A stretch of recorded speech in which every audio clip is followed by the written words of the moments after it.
The year my lovesick obsession reached its peak, I lost my memory.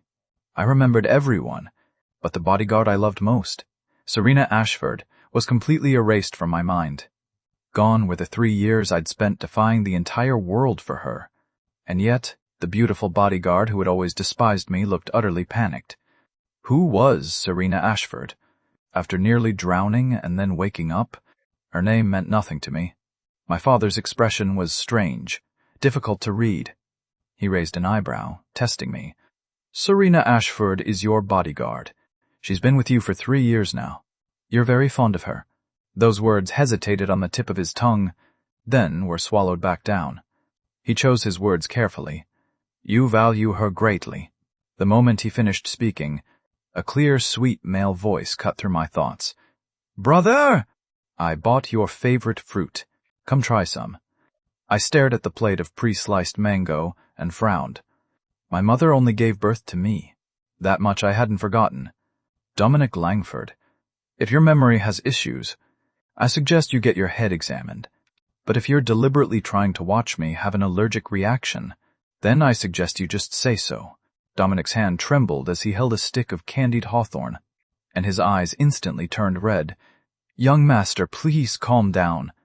The second young master really did buy this, especially for you. He was so eager to make you happy that he momentarily forgot. It wasn't intentional. A pleasant, steady female voice rang out. I pressed my lips tight. Who the hell are you? And did I give you permission to speak? The moment those words left my mouth, the atmosphere turned strange. A servant hurried to explain. Young master? She is Serena Ashford. Only then did I look directly at the woman standing behind Dominic. She had thin lips, dark eyes that were refined and elegant, and even the small red mole on her straight nose fell perfectly within my aesthetic preferences. A face like hers genuinely dazzled me for a moment. I suddenly felt that perhaps what my father said wasn't a lie after all. Dominic tugged at Serena's hand, looking wounded. Serena, please, don't get in trouble with him because of me. This is all my fault. I shouldn't have come. With that, Dominic left the room, looking dejected. Serena watched Dominic's retreating figure, her hand hanging at her side, twitching slightly, as if restraining herself. Then she said coolly, First, young master, I have other matters to attend to. If you'll excuse me. She didn't even wait for my permission, before quickly leaving.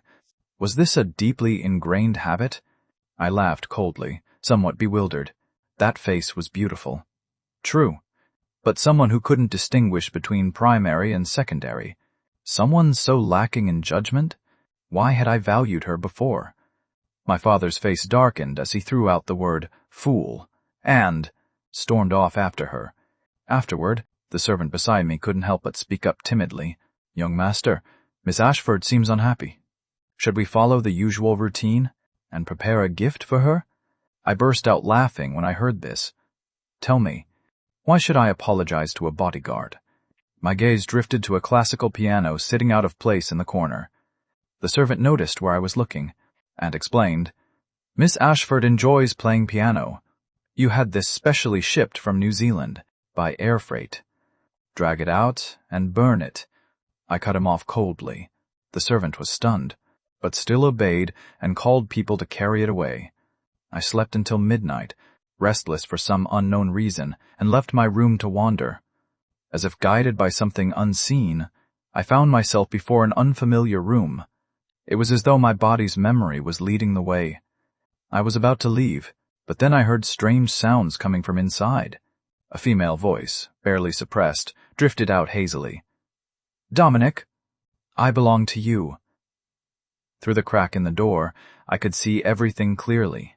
Serena's cold, angelic face was now flushed with desire and longing.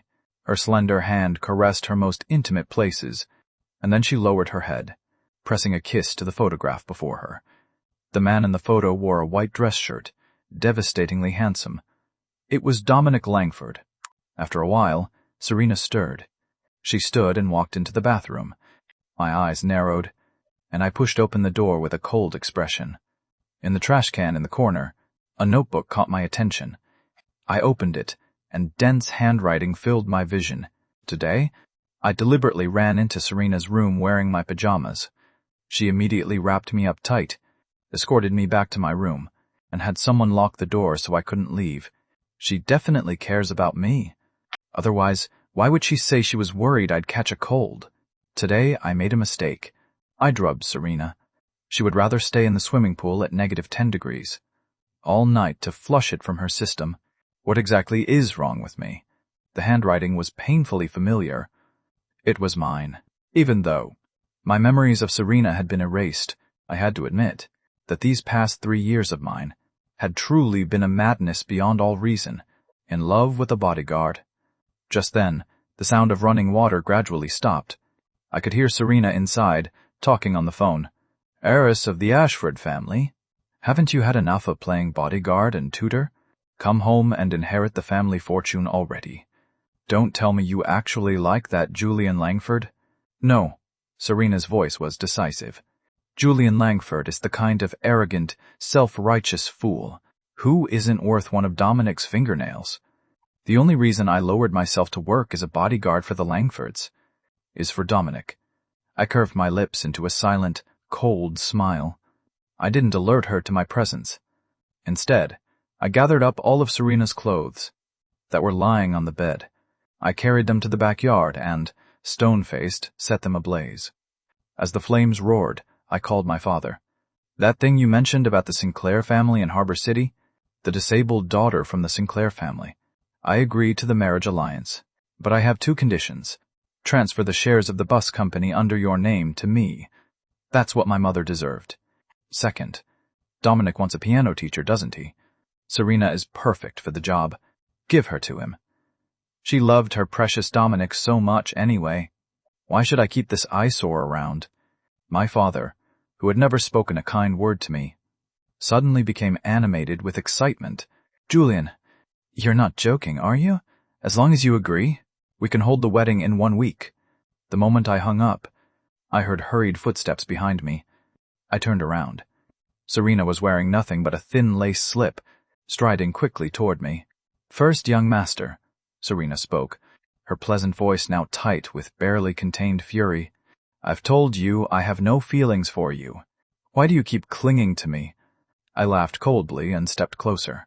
Serena suddenly rose on her tiptoes and leaned in close, studying my face. Her radiant, delicate features suddenly filled my entire field of vision. For some reason, Serena's heart began to beat faster, and she immediately reacted, instinctively trying to push me away. But I was faster. I stepped back several paces, my tone dripping with disdain and impatience. "I was just curious how thick your skin could possibly be. Everything you own. I bought it for you, didn't I? What's wrong with me burning what I paid for? Besides, since you were willing to come be my bodyguard, you were willing to be my dog. You're just a dog. I can do whatever I want. If you don't like it, quit and get out." The moment the words "quit" left my mouth, panic flashed through Serena's eyes. Humiliated but unwilling to submit, she knelt on one knee before me. "First, young master." I was wrong. I didn't feel satisfaction. Instead, the bitterness only deepened. Had I really been this blindly obsessed before? If you know you were wrong, then go to the most famous bakery on the east side of the city and buy something for me. Now, immediately, go. Serena clenched her fists at her sides, but she still agreed and left the Langford estate wearing nothing but that thin garment. She crossed more than half the city, and it poured rain in the middle of the night. When I woke the next morning, I heard Serena hadn't returned until dawn. My mood improved considerably. As I came downstairs for breakfast, I heard the familiar gentle sound of piano music. My heart seemed to tremble along with it. This was a piece my mother had written for me when she was alive. I hurried down the stairs, but I saw Serena sitting elegantly at the piano, playing. Beside her was Dominic, beaming radiantly. He was eating the pastries from the East Side Bakery, one small piece at a time. Sunlight streamed through the window and fell across Serena's profile, making her already stunning, refined face appear almost divine. "Who gave you permission to play this piece?" I demanded furiously. The smile on Serena's face and the warmth in her eyes vanished in an instant. She immediately stood, greeting me with cold courtesy. "First young master." I rolled up my shirt sleeves, and without hesitation slapped Serena across the face. "Can't you understand human speech?" My chest heaved, clearly consumed with rage. "My mother wrote this piece for me. What right do you have to play it for Dominic?" Dominic cowered behind her, eyes instantly red, and whispered, "Brother, the piece was written for you by Mother." "But why can you hear Mother's music when I can't? Besides, if you want to hit someone, hit me. Don't make things hard for Serena." He started to step forward. Serena hadn't reacted when I slapped her, but now she panicked, immediately shielding Dominic with her body. She spoke to me even more coldly. "First young master, I wanted to play this piece. If you want to hit someone or punish someone, direct it at me." I laughed coldly, my eyes like ice. "Of course I'll punish you. Last night I sent you to buy something for me. So why did it end up in Dominic's hands today?" "Serena, this dog of mine doesn't know how to obey, does she?" Serena clenched both fists, but still explained with neither shame nor submission. "Young Master Dominic had low blood sugar this morning and wasn't feeling well, so I gave him the pastries first. If the first young master is still angry, I can go buy more for you today." The warmth in my eyes slowly faded. "Why should I make you go buy more? I don't use things other people have touched. Filthy." Those two words landed like a blow, and Serena couldn't help but furrow her brow tightly. I turned and gave an order. "Someone restrain Serena. My mother wrote that piece for me, and she dared to secretly learn it." Cut off her hands. The moment the words left my mouth, Serena's gaze suddenly snapped toward me. In those dark eyes, a rare surge of complex emotions stirred. All around, I could hear gasps of shock. A servant reminded me quietly, First young master. All the pieces the late madam left for you? You were the one who forced Miss Ashford to learn them all before. She didn't learn them in secret." I froze, my eyes filled with confusion. Serena's face paled slightly, and she couldn't help taking a step forward. "You forgot about this." Before I could respond, Dominic rushed forward and knelt before me. "Brother!" "I know you're using ridiculous excuses to punish Serena because you hate me. Please don't be so cruel. If you're angry, take it out on me." "Fine." I showed no mercy. "You want to take punishment so badly?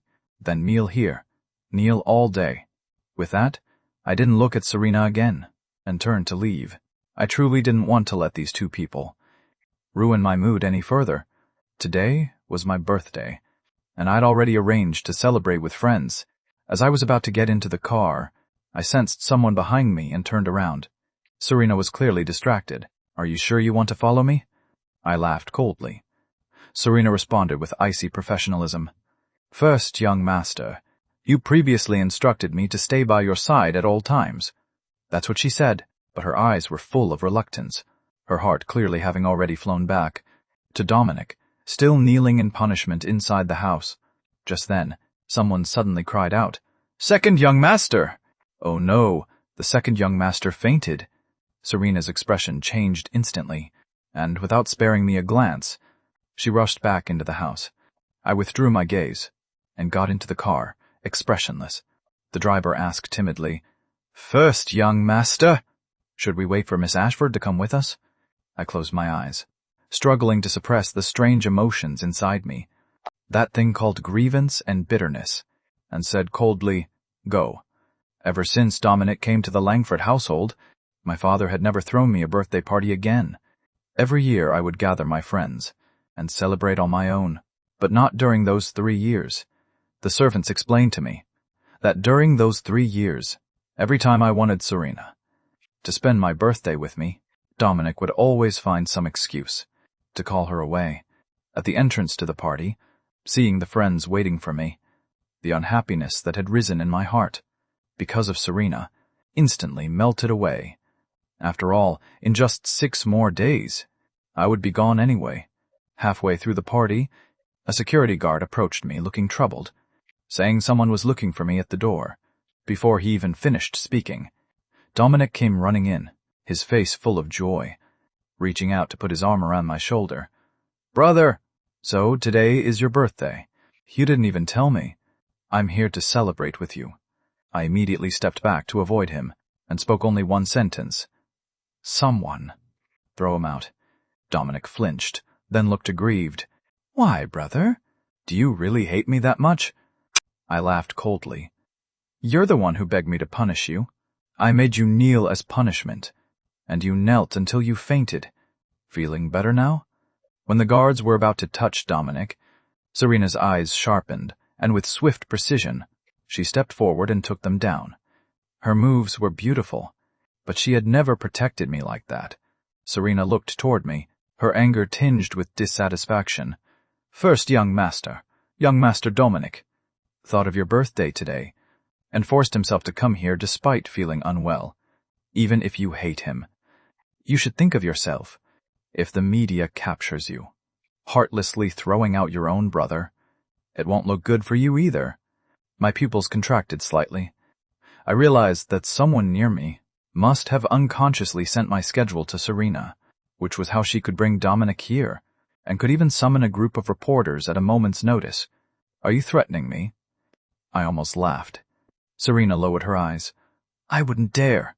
A bodyguard for the Langford family wouldn't dare, but the eldest princess of the Ashford family would. I really didn't want my birthday to be ruined by these two people, so I forced myself to ignore them both. My friends gathered around me, singing happy birthday and taking commemorative photos. Dominic hid the jealousy in his eyes pitifully red, and said to Serena, Serena, I'm really jealous that he gets a birthday party like this. I've never had one. Serena's expression flickered slightly. Just as I was about to cut the cake, the sound of helicopter blades suddenly filled the air above. Helicopter after helicopter bearing the Ashford family logo dangled all sorts of extravagant gifts outside. That wasn't all. A flatbed truck carrying a limited edition Maserati drove in as well. Under everyone's astonished gazes, an elegant middle-aged woman stepped forward, smiling warmly. I am the head housekeeper of the Ashford family, here to deliver sincere wishes from Miss Ashford to the young master of the Langford family. She wishes you a happy birthday this year, and peace and happiness for years to come. Then she walked over to Dominic. Young Master Dominic, these gifts are all small tokens of Miss Ashford's affection. Dominic was immediately overwhelmed with joy, his delicate face flushed with excitement, his eyes full of triumph. It felt like a resounding slap across my face. Dominic smugly accepted the car keys, then pretended to say loudly, How strange! Today is clearly your birthday, brother. Why is Miss Ashford giving gifts to me? Serena lowered her gaze to look at Dominic, her thick lashes like butterfly wings, unable to conceal the tenderness and indulgence in her eyes. She smiled radiantly, a rare sight, obviously because Miss Ashford knows that young Master Dominic is a truly wonderful young man. My friends were all indignant on my behalf. This was clearly my birthday party, yet I had suddenly gone from being the main character to a pathetic backdrop, but no one dared speak up. The gift giver was someone at the very top of the pyramid. Who would dare offend her? Receiving yet another provocative glance from Dominic, I gave a direct order. Tear down all the decorations. I don't want to see any of this anymore. With that, I walked out with my friends. The venue that had been so beautifully decorated was immediately destroyed by the guards. Dominic screamed and ran to hide behind Serena, looking wounded again. He hates me so much. Serena couldn't help but chase after me, her face cold. First, young master, this is your birthday. Are you really not going to celebrate? I paused for a beat. Then I turned and laughed coldly at Serena. Oh, so you actually remember today is my birthday.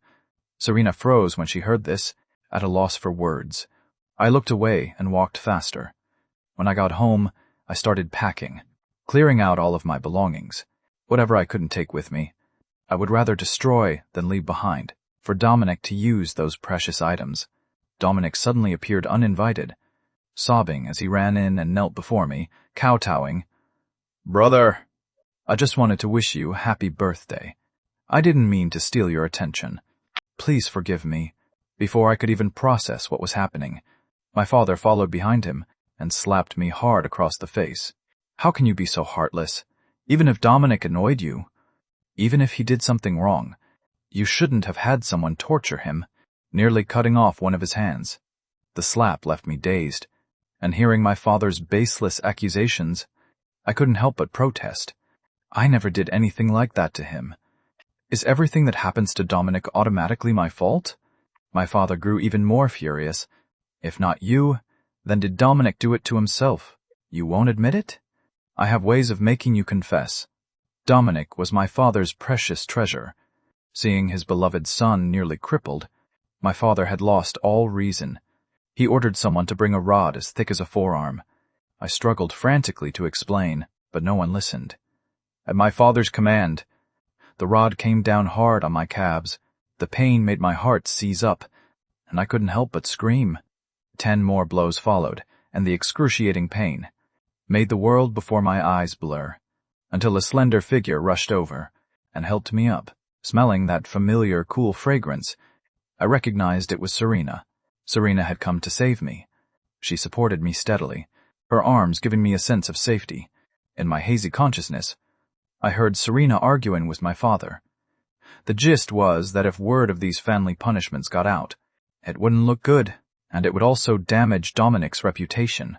I sneered inwardly, laughing bitterly. So it was still about Dominic, but at least she had saved me. When I woke again, I was lying in a small, pitch-dark room. The wounds on my legs had been carefully treated. Fortunately, there was no tendon damage, and I could still walk normally. I called out hoarsely, "Is anyone there?" But only silence answered me. Just then, a strange fragrance began to fill the room. My body suddenly grew unbearably hot. This sensation instinctively filled me with fear and unease. "Is anyone there? Open the door." After a while, the door opened. A seductive woman walked in, looking at me coldly. "First young master. You need someone, don't you? Let me keep you company." I fought against the burning heat inside me, and screamed uncontrollably, "Get out! I don't need you. Get out." The woman laughed coldly and closed the door, her eyes sinister. "First young master, I suggest you cooperate with me. Who told you to be so cruel and heartless? Using such methods against young Master Dominic?" The master said, "He won't make you suffer physically, but you still have to pay a price. As compensation to young Master Dominic." I was filled with despair, but something felt wrong. It couldn't be my father. I had already agreed to the marriage alliance with the Sinclair family from Harbor City. No matter how much he hated me, he wouldn't send someone to use such dirty tactics before the wedding. I tried to calm myself, my voice trembling as I demanded coldly, "Who exactly sent you?" The woman smiled grotesquely, obviously the person who truly loves young Master Dominic. With that, she lunged at me, tearing at my clothes. In her hand was a camera, clearly intending to take humiliating photos of me. I fought against the burning heat inside, while struggling desperately. The woman was provoked by my resistance, and angrily grabbed my throat. "You dare fight back?" I only wanted to take a few photos. But now I've changed my mind. The pain of being strangled brought tears to my eyes. As my brain began to lose consciousness from suffocation, I clearly saw the tattoo on the woman's arm. It was the Ashford family logo from the helicopters that day. Serena Ashford.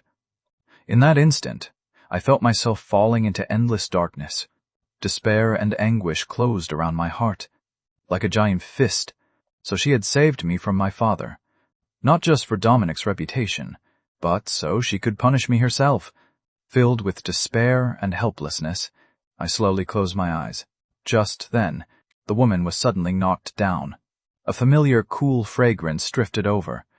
Serena rushed to drape a coat over me, her voice calm and low. "I'm sorry, first young master." I arrived too late. My lungs filled with oxygen again, and the world before my eyes gradually came into focus.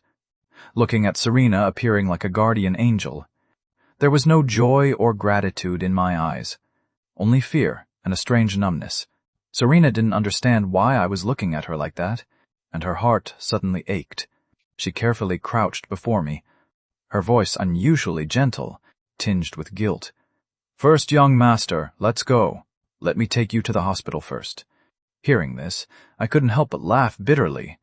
I pushed away the hand she extended to help me, and stood up, limping toward the door. I left behind only one sentence. "Serena Ashford. From now on, I never want to see you again." After that day, Serena truly stopped appearing before me. I no longer thought about revenge either. Dominic and Serena. I chose a day to visit Clearwater Temple. My mother's ashes were kept there.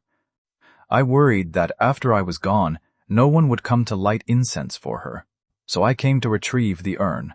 Just as I took it out, heavy rain began to pour outside. Then I heard a voice that made me uncomfortable.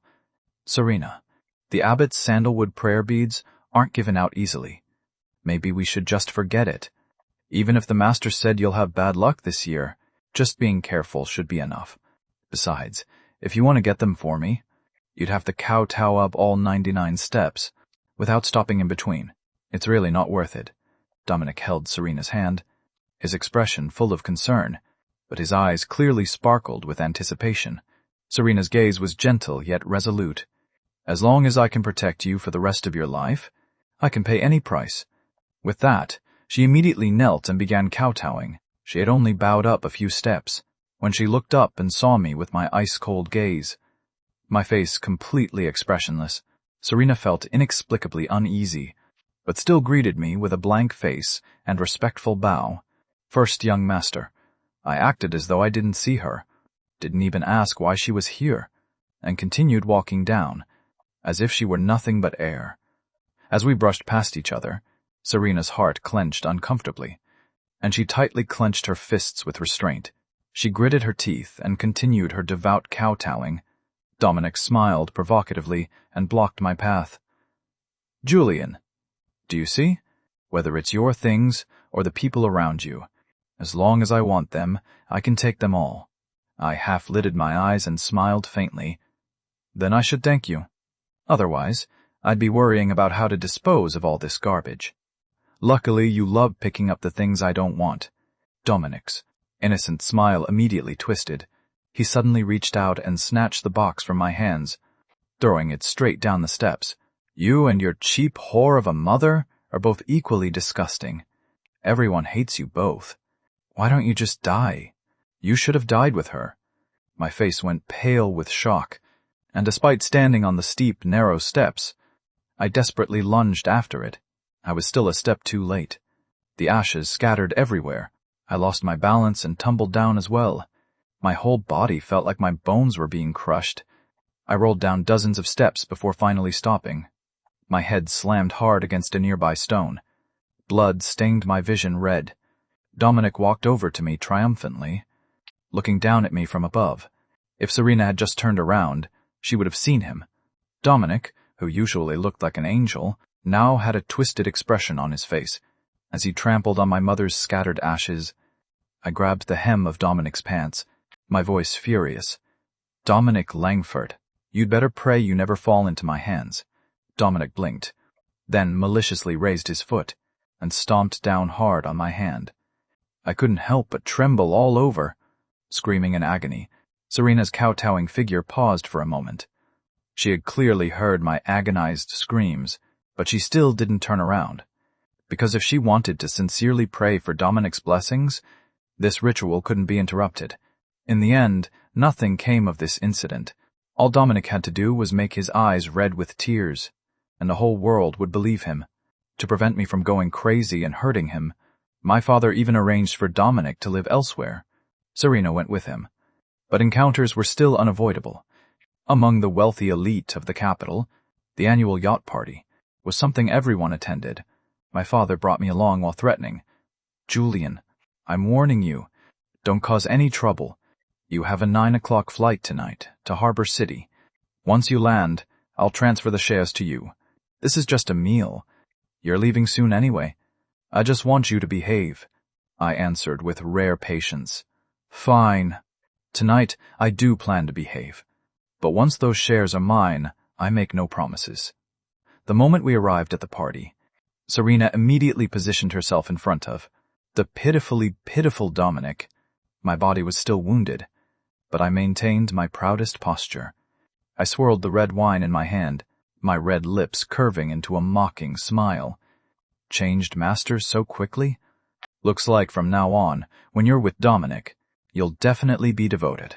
Body and soul. Serena thought I was unhappy, deliberately being sarcastic, and paid it no mind. She simply replied politely, "The first young master flatters me. I am your bodyguard. I can only be devoted to you alone." I laughed coldly out loud, and walked away. I was still limping slightly. Serena was about to follow, but Dominic tugged at her sleeve, saying shakily, "Serena, I'm so scared today. I'm afraid he'll get angry. Can you stay with me?" Serena immediately nodded in agreement, but for some reason, my arrogant and defiant yet battered and frail figure kept appearing in her mind. I leaned against the railing, enjoying the sea breeze, counting down the time until I could leave. 3 more hours. Behind me came that detestable voice of Dominic's again. "Brother, you really are shameless and black-hearted. Even after all this, you're still trying to hang on?" Seeing Dominic had come alone, I instinctively turned to leave. Dominic was faster, grabbing my wrist, smiling innocently yet cruelly. "Since you don't want to leave, how about I give you a send-off?" I was already injured, no match for Dominic at all. Before I could call for help, hatred flashed through Dominic's eyes, and he pulled me overboard into the sea. Serena arrived just in time to witness this. Without hesitation, she dove into the ocean. Dominic had been calm at first, but seeing Serena arrive, he immediately panicked and cried out, "Serena, save me!" I can't swim, but he was clearly still floating with his head above water. I was the one who truly couldn't swim, already having choked on several mouthfuls of seawater.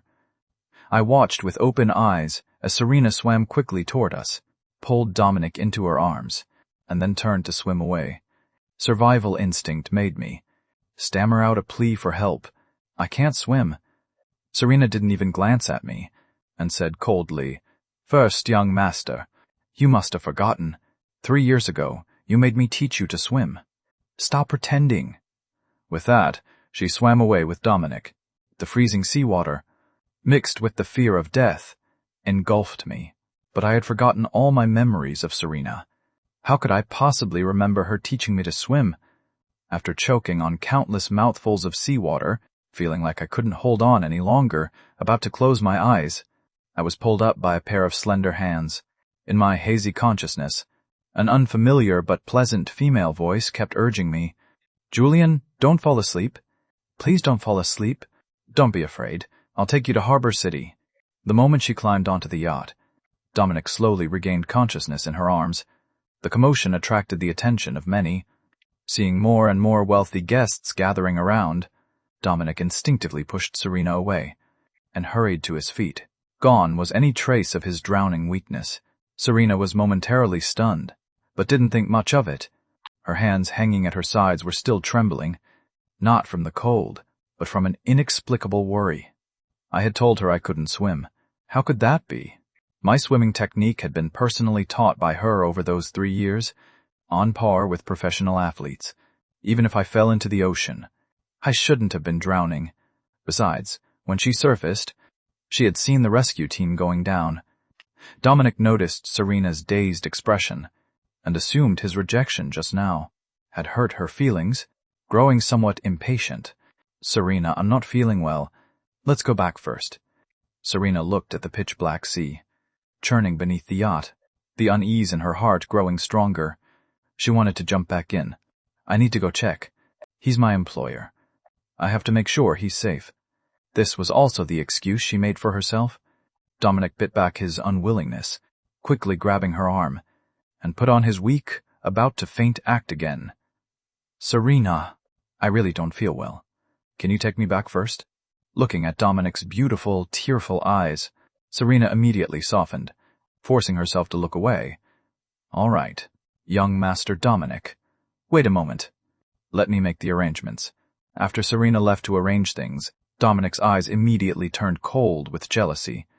He picked up his phone. "Rescue team?" Someone witnessed. Julian being rescued by someone from the Sinclair family. He really has 9 lives. From now on, just tell everyone that Julian swam to shore and left on his own. On the way back, Dominic's handsome face suddenly flushed slightly, his eyes shy as he looked at Serena. Serena? Say a woman treats me really, really well, gives me lots of expensive gifts, and every single one is something I like. Why do you think that is? Hearing the person she loved ask such a question, Serena immediately tensed up, her voice turning husky. Maybe she likes you. Hearing this, Dominic's eyes filled with joy, and he excitedly grabbed Serena's hand. Really? Then the eldest princess of the Ashford family really does like me. This is amazing. The words in Serena's heart got stuck in her throat. For some reason, her emotions suddenly became complicated. But regardless, at least the person Dominic cared about was her. That was enough. The car quickly arrived at the Langford estate. Dominic seemed to be in a great mood, his face rosy, nothing like the weakness from before. Serena seized the opportunity and nervously handed a carefully wrapped gift to Dominic. Young Master Dominic. Her eyes were gentle. This is the sandalwood prayer bead bracelet I got for you. I want to tell you that I can protect you for the rest of your life. Before Serena could finish, Dominic quickly took the gift, then said with a forced smile, Thank you. I'm a bit tired. Let's talk another time. As if he was avoiding something, but Serena thought perhaps she was overthinking. Dominic was probably just feeling shy, because years ago when they were trapped in that cave, though they were young, they had promised that if they could get out, they would protect each other for life. Seeing Dominic like this, Serena held back her words. Suddenly she felt a sharp, throbbing pain in her calf. Serena looked down and discovered a bloody wound on her calf. Perhaps she had been too agitated earlier, her adrenaline surging, and hadn't noticed she'd been bleeding the whole way. But Dominic beside her couldn't have missed it, yet he hadn't said a word. Seeing Serena's expression of wanting to speak but holding back, Dominic suppressed his impatience, feigning surprise. Oh, why is there so much blood? I'm sorry, Serena. I wasn't paying attention. Looking at his pure, innocent face, Serena couldn't help but mock herself for overthinking. Years ago in that cave, Dominic had even slit his own wrist to give her blood to drink when they were severely dehydrated. He always gave her everything first. He was brave, good, and kind like that. But no matter how much Serena reassured herself, when she noticed Dominic had no intention of tending to her wound, she still felt a pang of disappointment. She suddenly thought of my first year as her employer. I had said I wanted to eat noodles she made by hand. Serena, who had never lifted a finger for housework, not only made a complete mess of it, but also burned her hand. At the time, my eyes had turned red, and while bandaging her wound, I kept apologizing guiltily. This is all my fault. I shouldn't have made you do this. It's just that ever since my mother passed away, I haven't had longevity noodles, made by someone's own hands anymore. I just miss it a little. Not only that, I even forced myself to swallow that mushy, overcooked bowl of noodles, down to the last bite, and kept praising how delicious it was against my conscience. Only then did Serena suddenly realize that her mind had just been filled with images of me. She thought she must be going crazy. Serena stepped aside to call her assistant. Book out the entire nightfall for me in 3 days. I'm going to propose to Dominic. This can't be delayed any longer, because on the way back, she had learned I made it safely to shore. Witnesses said I looked very angry, probably sulking, which was why I hadn't come back. I was vicious and cruel, ruthless in my methods. Who knew what I would do to Dominic? Once I came to my senses, the assistant on the other end hesitated. Miss Ashford, you should think this through. The master doesn't approve of this marriage. He even said, if you insist on marrying Dominic from the Langford family, don't bother coming home. Hearing this, Serena narrowed her dark eyes slightly, gathering more courage. Then just tell him. 7 years ago, Dominic risked his life to save me in that cave. I made a vow. In this lifetime, I will definitely marry him. The assistant had no choice but to agree.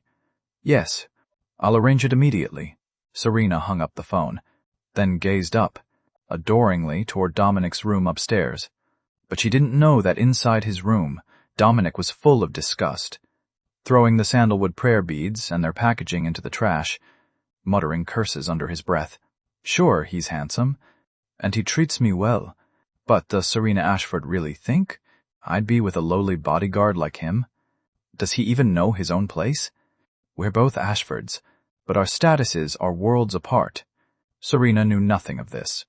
For these 3 days, she had been preparing for the proposal. But no matter how busy she was, she kept unconsciously checking her phone, looking at the empty phone with no messages. Serena furrowed her beautiful brows, feeling restless. Why wasn't I texting her anymore? Her phone suddenly vibrated.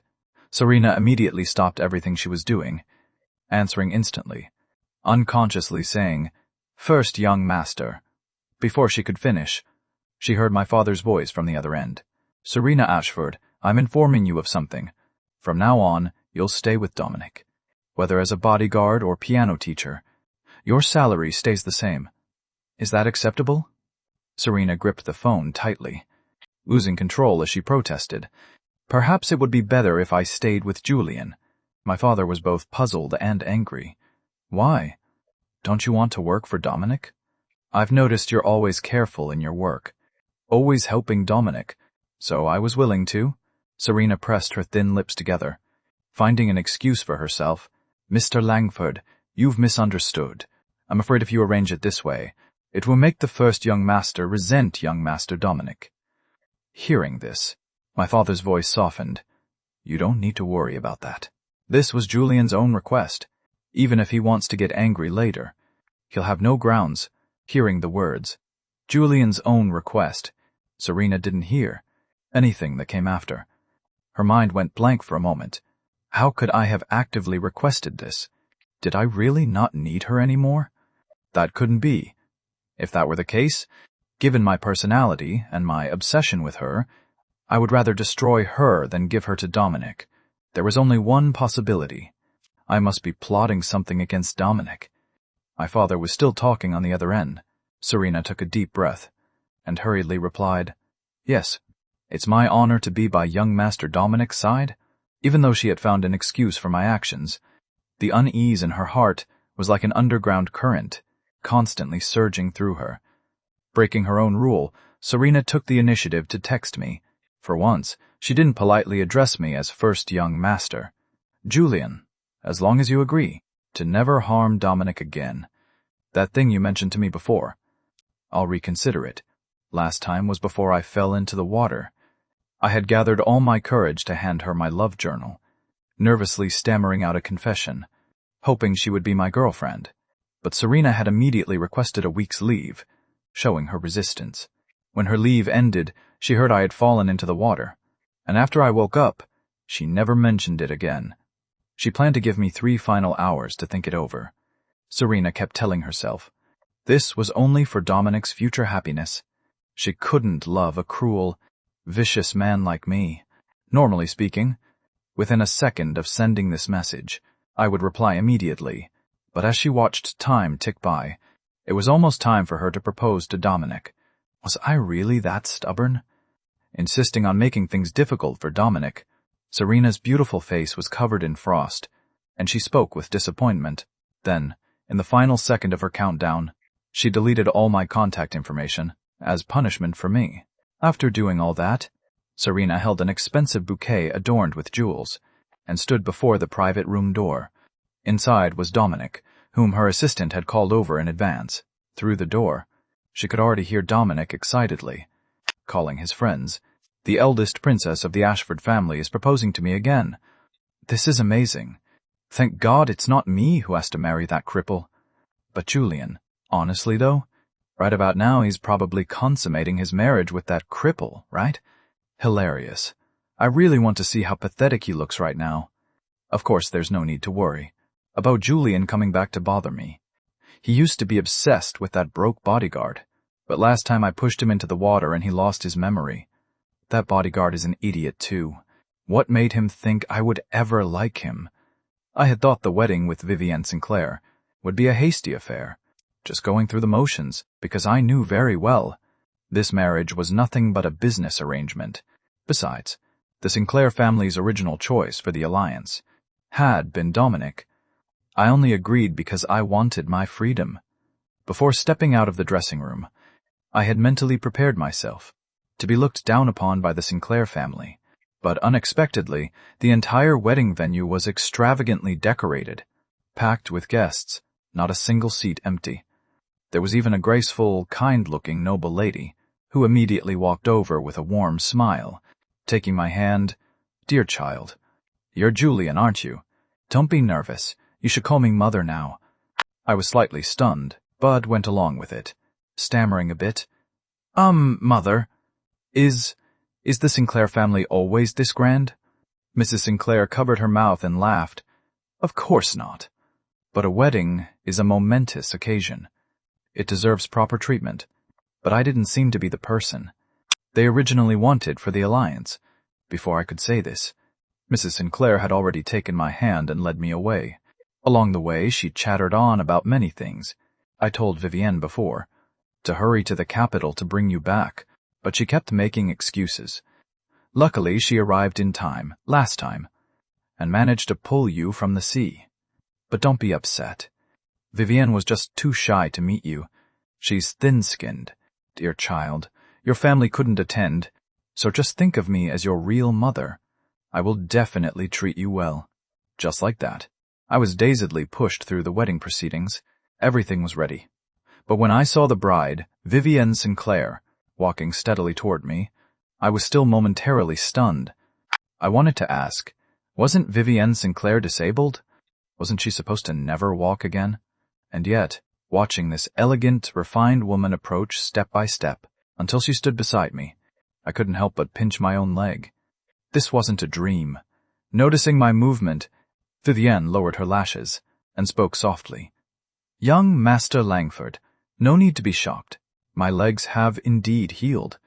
I hadn't told the Langford family or you because I hadn't found the right moment.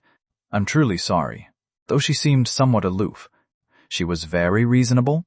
Not only that, she had personally come to the capital to rescue me from the sea, so I had a rather good impression of this Vivienne Sinclair.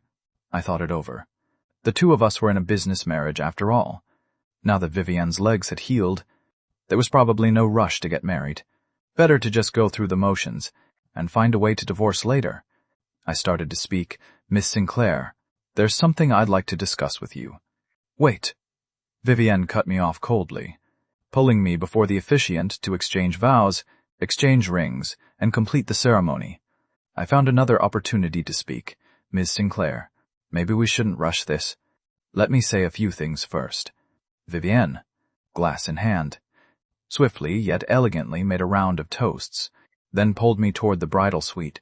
I sat down, unconsciously accepting the glass Vivienne handed me, and excitedly tried again. "Miss Sinclair, how about we discuss?" "Can you wait just a bit longer?" Vivienne cut me off again, then sat down beside me, her serious, cold face had somehow flushed pink. "There's one last ritual. We haven't drunk our cross-cupped wine yet." Serena didn't know how she had left. Her entire body felt like it had fallen into an ice cellar. She thought she should be angrier and more disappointed at Dominic's deception and his disdain for her status as a bodyguard, but for some reason, her mind was filled with what Dominic had said about Julian. When Serena came to her senses, she was already in the car, starting the engine. Outside, her assistant ran over anxiously. "Miss Ashford!" "Where are you going?" "The proposal is all set up. You're the only one missing."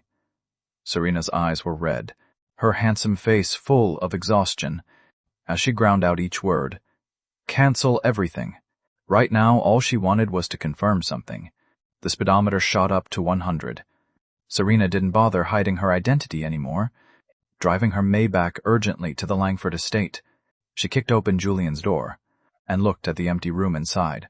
Serena's heart felt like it was being squeezed by a giant hand, the pain making even her breath tremble. All his belongings were gone. He had really left, but she was the bodyguard who had been by his side. She should have noticed something was wrong.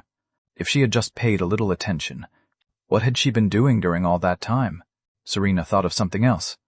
and lost control, grabbing the collar of a passing servant. Tell me, what did the doctor say when Julian woke up last time?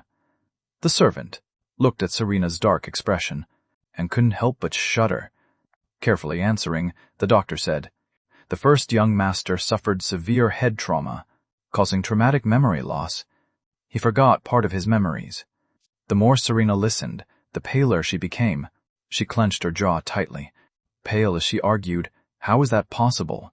If he lost his memory, how could he still remember other people? What kind of scheme is Julian playing now? The servant looked at Serena with even more fear. Miss Ashford, when the first young master woke up, he only forgot you. Didn't you know? Something in Serena's head exploded with a buzz, leaving her limbs numb. Julian had only forgotten her. Did that mean he not only forgot her but also didn't love her anymore? Was that why he chose to marry someone else? Ignoring the strange looks from those around her, Serena slowly crouched down, clutching her hair in anguish. A feeling rose in her chest, called guilt and unease. She thought she must truly be going crazy. The person she loved deeply should have been Dominic. Why was she losing control and getting so agitated? Over Julian's affairs? Suddenly, Serena thought of something, and stumbled back to the trash can in the bedroom. The journal she had once discarded like a rag was no longer there. Only then did Serena remember. It seemed to have disappeared the day Julian burned her clothes. After burning it, it disappeared. But at that time, her mind had been entirely on Dominic, and she hadn't cared about this at all. In her dazed panic, Serena found herself at the backyard. In the metal bin, only a pile of ashes remained.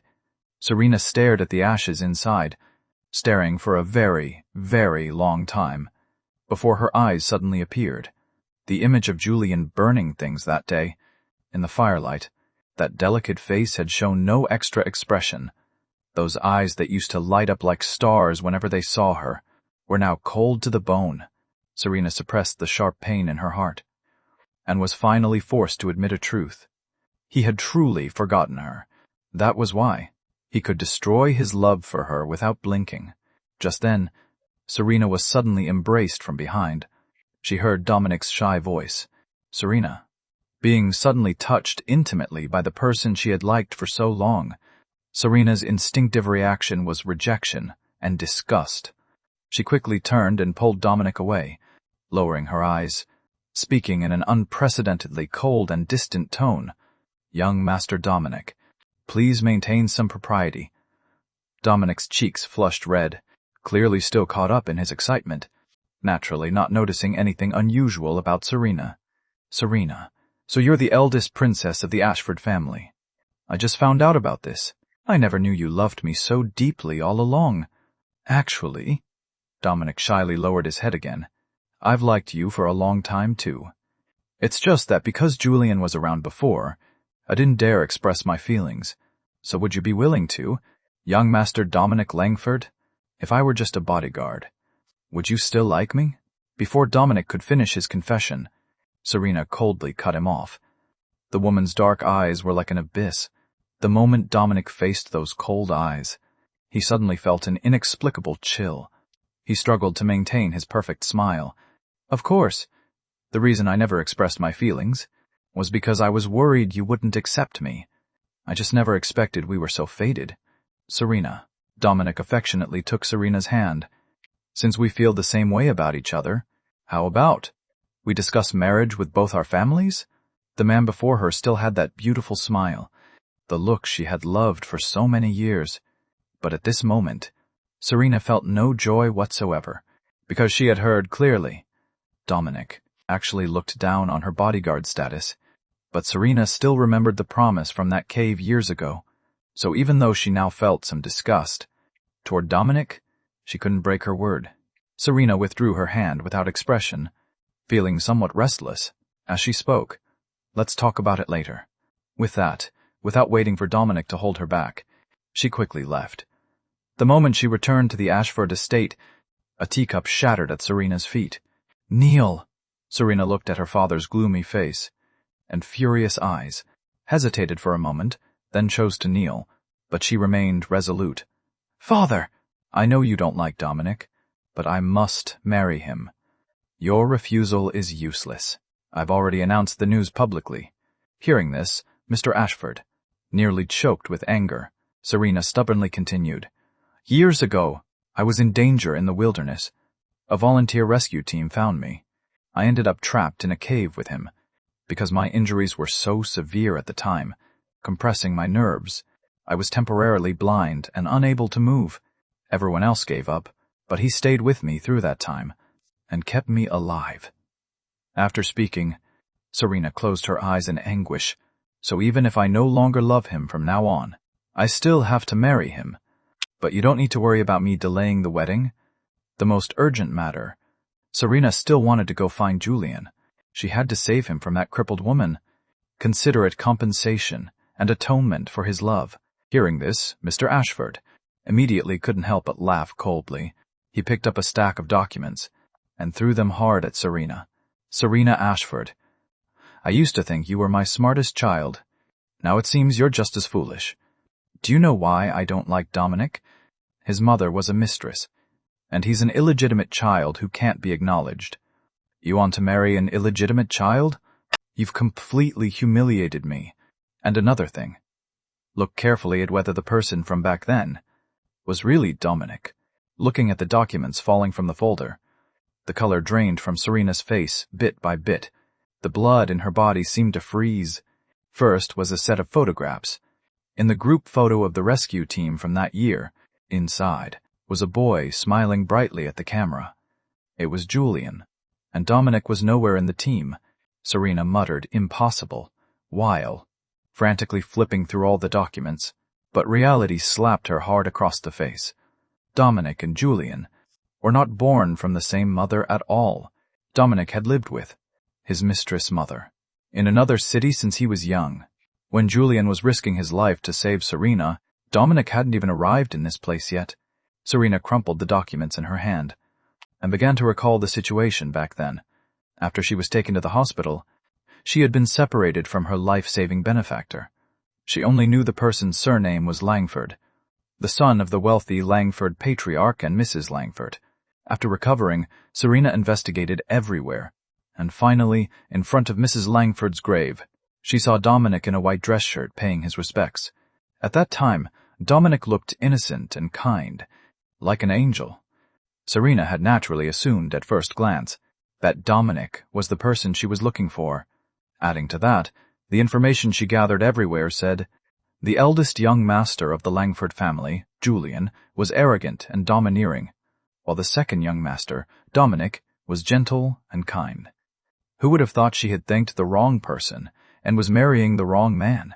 Thinking of everything she had done to Julian, pushing away his passionate love time and time again, even abandoning him in his most desperate and painful moments, remembering every single thing from the past, her heart felt squeezed by an invisible hand, barely able to breathe.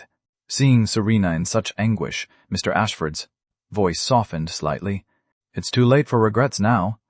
You should think about how to break off the engagement with Dominic. No need to break it off. Serena gripped the documents tightly and slowly stood up. Serena clenched her teeth, strength surging through her entire body, her dark pupils like a silent abyss, terrifying. I will marry Dominic. This is what I deserve. This is my punishment. As she spoke, Serena hurried toward the door. Mr. Ashford's eyelid twitched as he chased after her. Where are you going? Serena's voice was resolute. I have to go see Julian. Mr. Ashford was so angry he nearly choked. The Sinclair family in Harbor City isn't easy to provoke. Besides, you know very well the current situation of the Ashford family. So many people are eyeing the position of power. You were always the most capable. Among all my children, are you going to give that up too? Serena didn't slow her steps, leaving only one sentence. I have to see him. On the other side, Dominic and Mr. Langford waited anxiously, and finally, someone from the Ashford family arrived. Dominic immediately breathed a sigh of relief, not forgetting to say smugly, I told you! Serena loves me so much. There's no way she wouldn't come to marry me. The news is already out. If she doesn't come, the Ashford family will lose all face.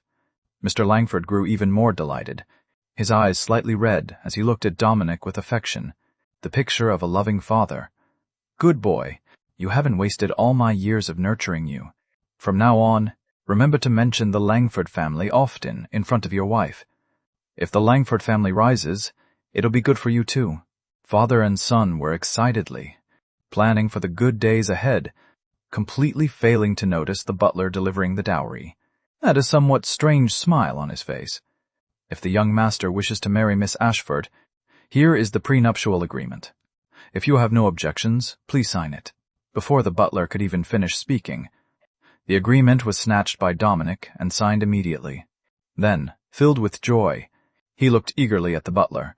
When will Serena come to take me to the Ashford estate?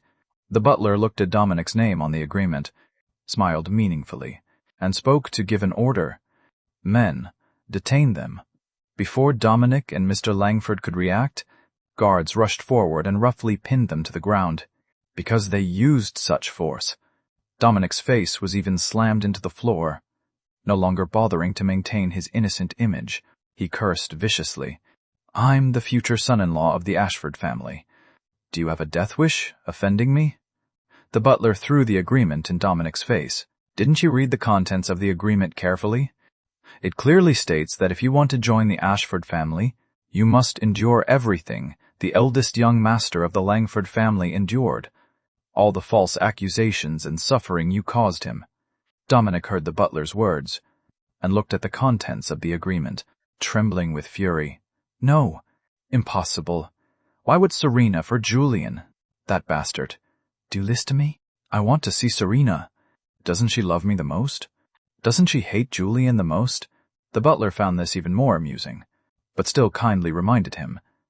The one Miss Ashford loves isn't you. She treated you well, only because she mistook you for the benefactor who saved her life years ago. But now everything has been investigated clearly. The eldest young master of the Langford family is that person. You're just a fake. Not only that, Miss Ashford has also investigated all your schemes over the years. Miss Ashford said, she must make a vicious impostor like you pay the price. Conveniently, you've already signed the marriage agreement. You're her husband now, which makes it much easier for her to deal with you. Dominic's face instantly turned pale, the blood in his body running cold, terror washing over him, a chill that made even his soul tremble. As he was being dragged away, Dominic turned his head back and screamed desperately at Mr. Langford, Father! Don't you always say you love me most? Think of something to save me. I'm begging you. I'm begging you. Faced with the cries for help from the son he had once doted on, Mr. Langford just hung his head low, not even daring to breathe loudly. The butler looked at Mr. Langford's cowardly appearance and couldn't help but sneer. Mr. Langford, don't worry. Miss Ashford said that as a daughter-in-law, she's also prepared a big gift for you, as a reward for your years of heartlessness. Please enjoy it. With that, the butler led his people away. As soon as they left, Mr. Langford suddenly received a phone call. It was from the company, Mr. Langford. This is bad. The company's tax fraud and evasion through falsified books has somehow been exposed. The tax bureau is already here. Not only that, important documents and data from our company have all been sold to outsiders. You need to think of something fast. Hearing this, Mr. Langford immediately knew who was responsible. His face went ashen as he collapsed to the ground, crying and laughing at the same time, the so-called fall from heaven to hell in a single second. This was exactly that feeling. In just 3 short days, Dominic had been pushed into the water, drugged, rolled down 990 steps at Clearwater Temple, and had his fingers crushed underfoot, Hwas, active ding. Had he ever suffered such humiliation and torture? At first, he could still cry and pretend to be weak while begging, but later there were only ugly curses. Now his body was covered in wounds, clothes tattered, hair disheveled, nothing like the high and mighty young master of the Langford family. He once was. Dominic seized a moment when no one was watching, and crawled on his hands. To grab his phone? He shakily called Serena. Even at this point, Dominic still believed. This wasn't Serena's decision. He had heard long ago that Serena's father didn't approve of him. The video call connected quickly. Dominic ignored his wretched appearance and burst into tears. "Serena! Save me. It hurts so much." But Serena, on the other end of the video, looked at Dominic with nothing but coldness in her eyes. Dominic cried for a long time, but seeing Serena on the other end of the video show no reaction at all, his crying gradually grew softer, a hint of worry in his voice. "Serena, say something. Are they threatening you too?" Serena in the video just silently and coldly stared at Dominic, her gaze deep, as if a storm was quietly building. Serena suddenly spoke. "Butler Zhang." The butler quickly ran in, bowing to Serena on the other side of the screen, "Miss Ashford." Serena's voice was full of displeasure. "What is the meaning of this?" Hope flickered in Dominic's eyes, until he heard Serena's next words. "Didn't I say to throw him into the sea?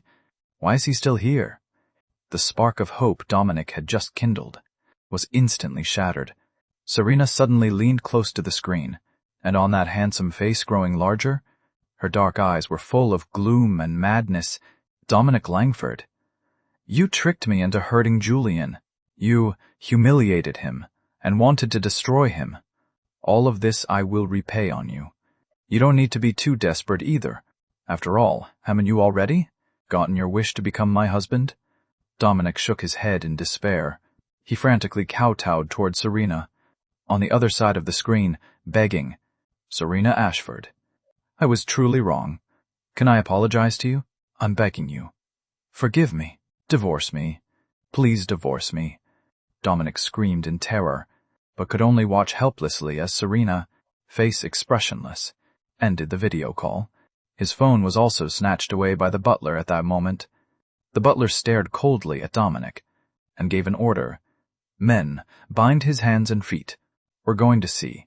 In Dominic's terrified eyes, someone roughly stuffed something into his mouth, tied him up, and dragged him out like a bag of garbage.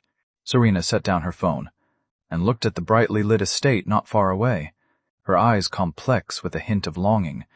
"Julian!" "I'm here." I was feeling a bit frustrated. Ever since that day when I hazily drank the wedding wine, I hadn't had another chance to bring up divorce. Vivienne seemed to anticipate my intentions, and every time I wanted to speak, she would find some excuse to interrupt. Actually, everyone here treated me very well, especially Mrs. Sinclair, who treated me like her own child. Being with her, I finally felt a mother's warmth again after so long. Today, Mrs. Sinclair personally cooked many dishes and pulled me and Vivienne to eat together. The moment I sat down, she had already filled the bowl in front of me, like a small mountain of food. Meanwhile, Vivienne's bowl on the other side was still empty.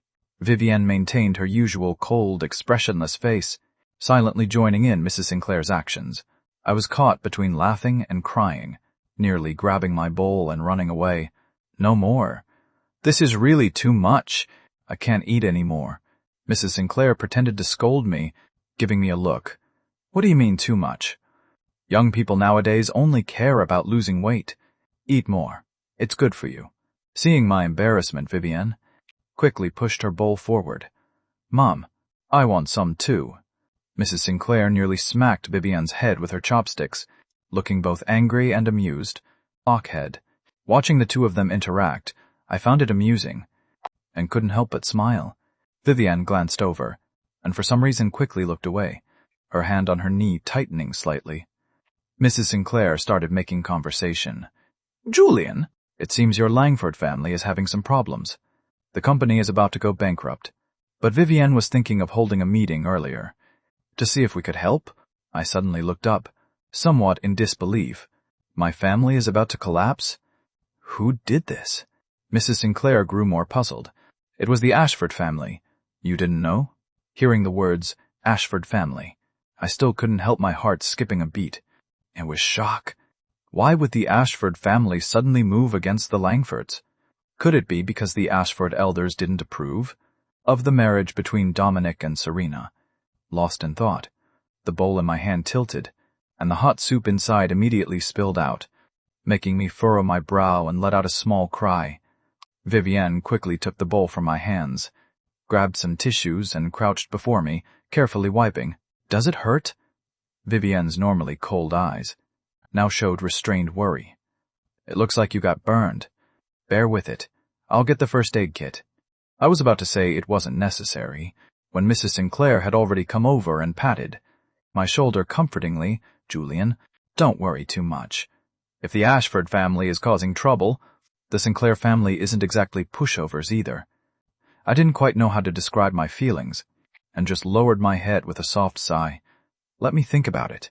Vivienne brought the first aid kit over. Mrs. Sinclair gave her daughter an encouraging look, then left the room on her own, giving the two of us time alone. Vivienne lifted my hand with a serious expression, her look almost reverent. Her skin was very pale, almost like jade up close, though she always kept a cold face. I didn't know why, but being with her never felt uncomfortable. I bit my lower lip, and still couldn't help saying, "Did you know?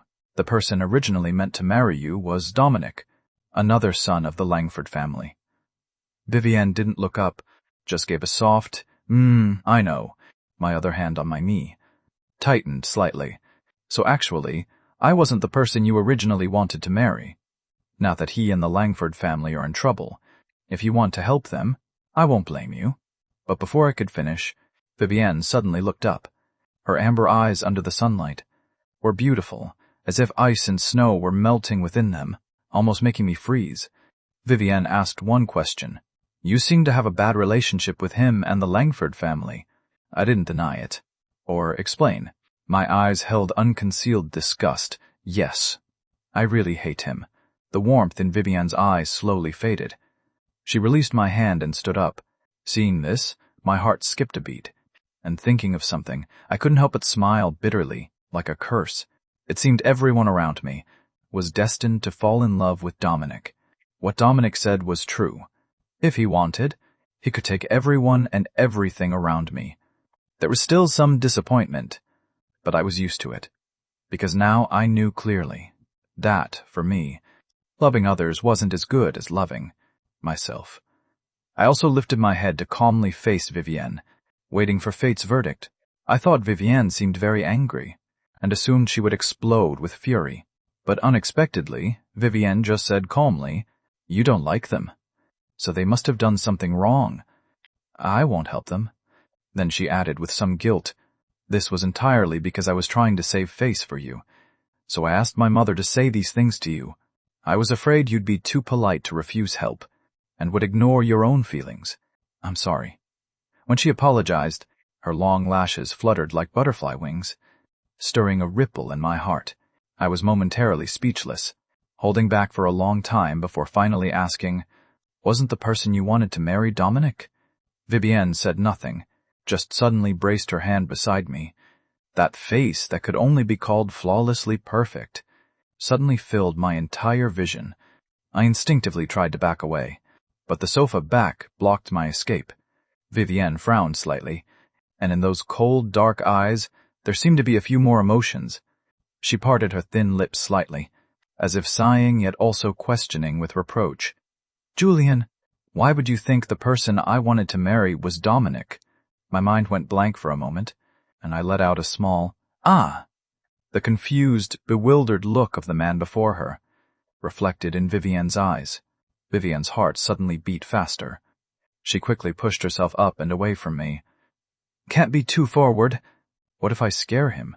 Vivienne silently repeated this to herself, and after a moment returned to her usual, cool moonlight composure.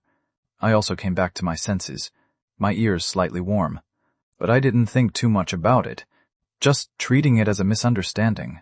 I had grown used to it long ago. Besides myself and my mother, no one would ever truly love me. In that case, just don't concern yourself with the Langford family's affairs, I answered as I stood up, but didn't realize my legs had gone numb. Before I could steady myself, Vivienne beside me quickly caught me with sharp eyes and quick hands. Her nose accidentally brushed against my chest, and her arms instinctively wrapped around my slender waist. The first absurd thought that crossed my mind was, "Vivienne is so soft. What are you two doing?" A woman's angry voice suddenly sounded in my ear. I instinctively looked over and saw Serena's face dark as thunder, so angry that both her hands were trembling. The happy mood in my heart instantly vanished the moment I saw her, disappearing completely. Serena strode over quickly, intending to pull Vivienne away, but Vivienne moved faster, protectively pulling me aside. Her expression immediately darkened, her dark eyes so gloomy they seemed about to drip water. Where did this crazy woman come from? Vivienne opened her mouth to shout, her voice like shards of ice. Why haven't you thrown her out yet? The butler cleared his throat and stepped forward to explain. Miss? This is Miss Serena Ashford. Vivienne's expression didn't soften at all. So she's from the Ashford family. I wonder what purpose you have, suddenly barging in on me. And my husband? My husband. Hearing how Vivienne addressed me, Serena was so provoked her eyes turned red. She looked desperately toward me in Vivienne's arms, and could only say one thing. Come outside with me. I have something to tell you. Hearing this, I curled my red lips in a mocking smile. I draped my arm around Vivienne, eyes narrowing. Vivienne, this person is mentally ill. Ordering me around like that. What should we do?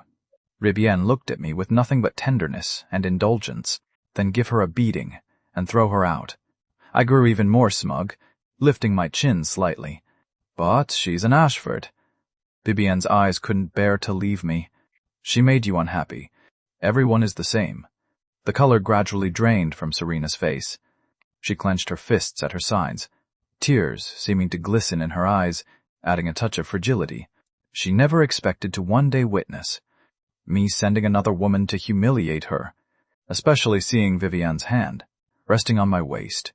It drove her nearly mad with jealousy, but it wasn't like this before. Before, when I was drunk, I would cling to her stubbornly, wrapping my arms around her neck and acting spoiled, my face flushed, my eyes sparkling bright. Filled with love for her, I would ramble on, saying there were women at the party trying to touch me, and I was furious, because the person I wanted to marry hadn't agreed yet. At that time, Serena could feel my love, but she suppressed the impulse in her heart and body, coldly saying she wouldn't marry me, and certainly didn't love me. She had said those words of rejection countless times over those 3 years. But each time I would only be disappointed for a moment, and next time I would come back full of love to embrace her. I was like a tireless moth, throwing myself into the flame again and again. That night I drugged her. Serena soaked in the freezing pool all night. I also stood by the poolside in thin clothes all night. I said I was wrong, begging Serena to come out of the water, promising I would never use such tactics again, begging her not to hate me. How did Serena feel at that time? She was furious. Not at me, but at herself, because she clearly hadn't been affected by the drug at all, yet her body still shamefully desired me. She didn't understand either why she would have such a reaction to me, that arrogant, cruel young master. As if punishing herself and punishing me at the same time, she threw back one sentence. Julian! Stop struggling. I'd rather be alone my whole life than marry you. At that time, her back was turned to me, so she didn't see my expression. She only knew the sobbing behind her suddenly stopped. Then came my voice, even more humble. All right, I won't force you. If you won't marry me, I won't marry anyone else my whole life either. I can't accept being touched by someone I don't love. Serena, I'll wait for the day you turn around and walk toward me. But now that she wanted to turn around, I was no longer in that same place. Looking at Vivienne in my arms, Serena struggled to suppress the urge to go completely mad. She watched the guards gradually closing in, and could only unwillingly retreat with reddened eyes. But when she reached the door, Serena didn't want to step out. She stared at my mocking, sarcastic eyes, and suddenly dropped to her knees with a thud. First young master, have you forgotten everything? I'm the bodyguard you personally chose. I'm not some Miss Ashford. It's just a coincidence that we share the same surname. I traveled all this way to tell you that when you chose me back then and made me swear those vows, I still remember them. Serena spoke while gazing up at me intently. I was slightly stunned. Clearly, I didn't remember. The bitterness in Serena's heart immediately surged like a tide. She lowered her head, casting aside her pride, and shuffled forward on her knees a few more steps. At that time, I told you, aside from death, I would stay by your side for life, protecting you. With that, Serena knocked her head hard against the ground. I begged the first young master not to send me away. The corners of Serena's eyes were flushed red, pleading and hopeful. I looked at Serena like this, with not a trace of pity in my eyes. I walked up to Serena. In Serena's anguished, guilty eyes, a hint of hope appeared, but then she heard me say icily, "But you've already broken that promise. For Dominic, you pushed me into danger again and again. Do you remember that day?" Hatred surged in my eyes as I stomped down on Serena's hand. Serena let out a pained cry, her eyes full of shock and humiliation, but no anger or hatred. A Serena, disobedient, stripped of all pride. This was the first time I'd seen her like this. I continued on my own, a satisfied smile at the corner of my mouth. "Do you know? That day when you drugged me, you locked me in with a pervert. When I was being tormented, what kept me going was the thought of one day treating you like this. Serena, I don't know what your purpose is. Are you tired of playing princess, pretending to be a bodyguard?" Serena's pupils trembled, looking at me in disbelief, feeling her heart squeezed by a giant hand, making it hard to breathe. "You knew everything back then?" I smiled lightly, tears welling up. "It doesn't matter anymore. I want to tell you, whether you're Serena Ashford, the Langford bodyguard, or the eldest princess of the Ashford family, I deeply regret it. Regret ever falling for someone like you. It disgusts me." With that, I lifted my foot from Serena's hand. "I should even thank your family for making a move on the Langfords.